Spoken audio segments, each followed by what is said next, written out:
سورہ ہجر کے حوالے سے ایک بات اور عرض کر دوں،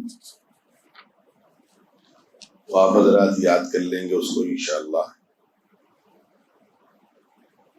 اس کا تعلق برکت زندگی کے حالات سے ہے۔ سورہ ہجر 14ویں پارے میں ہے، اور یہ ہمارے بزرگوں نے جو چیزیں بتلائی ہیں بڑی کام کی ہیں۔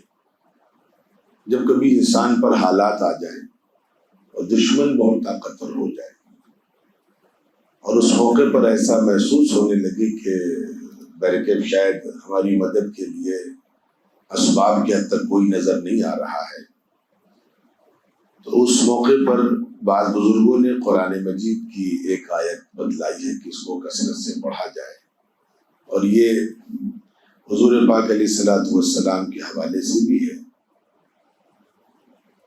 کہ جب کفار بہت پریشان کر رہے تھے حضور پاک علیہ السلام کو، تو اللہ نے کچھ حکم دیے تھے۔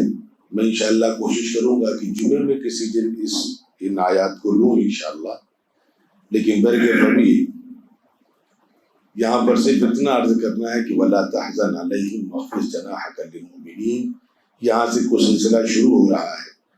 آیت نمبر 95 ہے غالباً، اِنَّا كَفَيْنَاكَ الْمُسْتَهْزِئِينَ۔ بڑا قیمتی وظیفہ بتلا رہا ہوں میں آپ حضرات کو، بعض ہمارے اللہ کے نیک بندوں نے چیزیں ذکر کی ہیں۔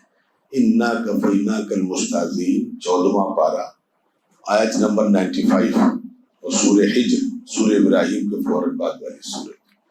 کوشش کریں اس کو 313 مرتبہ کبھی بھی موقع لگے تو پڑھتے رہیں، اور اللہ سے دعا کریں اللہ تعالیٰ انشاءاللہ غیب سے دشمنوں سے حفاظت کے اللہ تعالیٰ اسباب پیدا فرمائے۔